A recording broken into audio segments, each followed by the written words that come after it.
All right, we're going to talk about the Sharp by Designs Evo Typhoon today. I've done the whole videos on this one previously, but I wanted to talk about this one anyway because Alex sent it up, and this one has frankly a nice exotic type blade. So, and I wanted to talk about the handle scales. So I've removed the pocket clip to show you on this a couple of things. So let's zoom in and let's talk about that first. And then we'll just kind of go over maybe some of the details, but not all. So I love the way they do the pocket clip here. It's recessed in.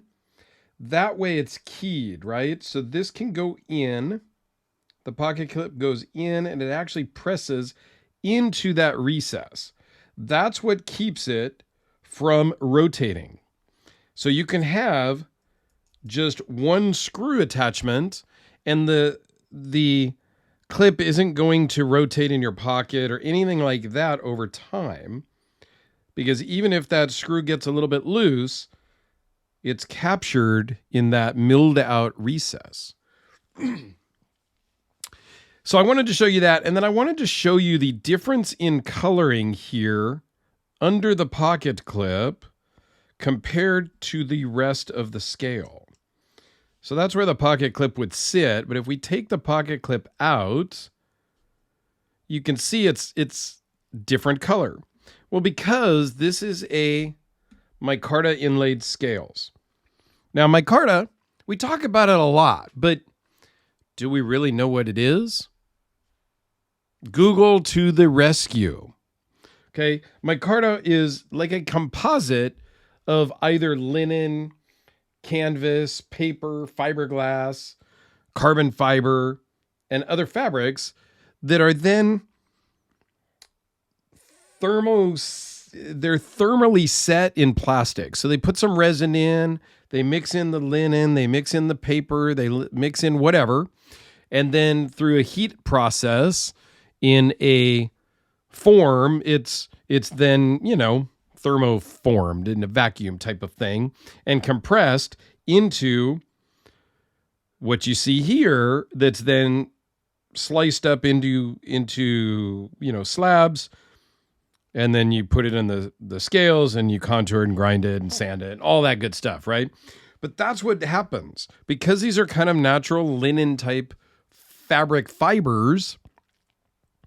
As you handle this, as you carry it in your pocket, the oils from your hands, the juices from food, if you're using it for any kind of food prep and whatnot, get into the micarta scales and it discolors it. It's not a bad thing. It's like a copper penny that patinas over time and turns green. Brass, copper, bronze, they all start to turn a different color, and that's from the oils of your hands getting into them. So I just thought that was an interesting thing to show here on this one. What is also very interesting to show is a very cool Damasteel blade on this one. So this came from Alex over at the Watch and Cut channel, my co-host on the EDC Hour with Dirk and Alex. Links to both of those down below in the description. So you know that if Alex owns it, it's going to be kind of fancy at some level. He doesn't own the bargain basement versions of really any knife. And he is a super modder and changes and mixes up all of his knives, much like he does his cars and all that stuff. And his firearms, he does stuff to them too. So he's just really into that sort of stuff, which is great. Okay, so thank you, Alex, for sending this up. It's always good to revisit knives. And I have a Tempest, which is the front flipper, that I'm going to do a video on very soon as well. It's also from Alex, so yeah, you can stay tuned. You'll see that it's not your standard bargain basement Tempest either, which is also a Sharp by Design knife. Super cool action. These are just great knives. They're not really my style. I really want to like Sharp by Design knives. And it's not that I don't like them. It's that I just don't really care for them aesthetically. I think they're super well made. They're super cool and fun. I just don't know that I would spend money on one for myself of any of the models I've ever tested or had on the channel. So let's go through some specs just really quick. 4 5/8 closed, 8 3/8 overall, 3.76 blade, Damasteel blade. Overall thickness is 0.532, minus the clip, of course, because there ain't no clip now. I'll put it back, Alex, don't worry. Runs on bearings, weighs in at 4.2 ounces. It's cool. I like the Damasteel versions of these. If I were to have gotten one, I would have spent the extra money to have gotten the Damasteel. It does have a steel lock bar insert, which also acts as an over travel stop. And it's really just cool how they did that. A lot of times the steel lock bar insert will go down below the scales here or out past the scale here.